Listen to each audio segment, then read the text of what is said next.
And Mitch says, I have no one to talk to in my family. Is there something I can do to fix that? Thank you for this question. This is a really important question. And I think in many ways, this is what I was saying. Sometimes each of us are dealt cards in life. And what truly matters is how we handle and what we do with those cards. Not to sort of ponder and focus on the why we were dealt these cards.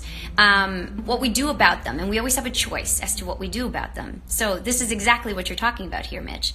You're talking about if I don't have people to talk to in my family, what do I do? Now, I would say two things. One, I believe, this is just my personal belief in leading by example. For whatever reason, I have always been the one in my family, in my personal family, that has bridged the gap. I'm the connector, I'm the communicator. This is my personal gift. Don't know why. It's just the thing. I just like to talk. I like to gab. I like to ask questions. It's my thing. And if that's your thing, I'm saying use it. There are certain cards that we are dealt in life that come easy to us, that we sometimes, it's so easy to overlook, right? It's like the things that we're good at, we don't want to work at. We often forget about, and I say why. I say use what you're good at. I say lead by example and start the conversation. You be the one to start the conversation and set the tone. Now, it's going to take time, like we were talking, like Fairy's Light was saying.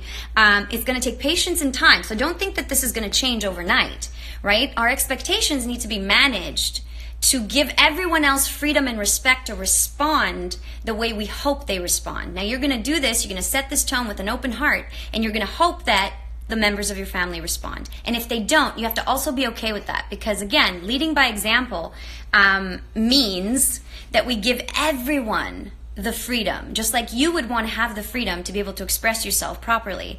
And that's the choice. And each of us have a choice, and we have to respect that, Now, if for whatever reason you try to set the tone and this does not work out in your family, sometimes, and this is a very situational case-by-case thing, it's just not everybody's, it depends on our upbringing. Like, for example, I have friends whose parents don't talk about feelings, who have a difficult time saying the words, I love you.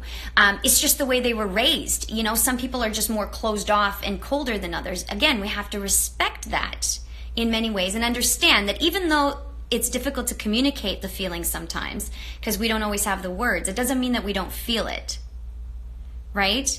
It doesn't mean that they don't feel it. They just they're not comfortable going there. So perhaps there's always a way. There are other avenues. There are friends, there are family members, there's communities, there's social groups. There are avenues like this, for example, where you are 100% open to talk and express yourself. This is exactly what this is about, what the Soul Sunday Lives are about, And so seeking out those kinds of external opportunities are just as important. But again, I'm going to come back to, you have the power to do absolutely anything that you want. And you can start this. It starts with you. And you got us here. So whenever you want to talk, you have something right here to express yourself openly. And that is so vital for all of us to be able to have an avenue where we can feel safe to open up and express how we truly feel and learn and understand that it's okay to not know, and it's okay to wonder about different things, and it's okay to seek help. Why is it that we're always so nervous? Why? I have a theory as to why we're nervous to always ask help, because we're expected to all of us have it together, when you walk around in life. When we were back in cavemen days, anybody that showed vulnerability was whacked about the head, or, was shunned out of the tribe, or was the weakling. But our emotions are actually our most powerful point of attracting absolutely everything that we ever want in life. So don't be afraid of your emotions.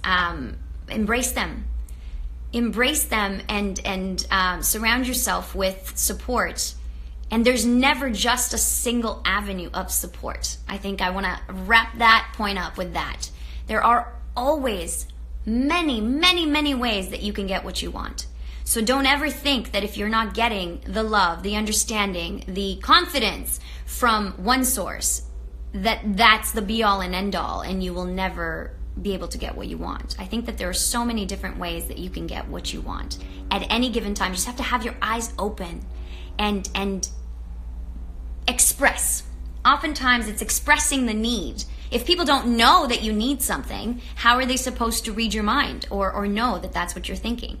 So try to be outward about it. Try to set the tone and lead by example. Love you so much. Thank you for that beautiful question.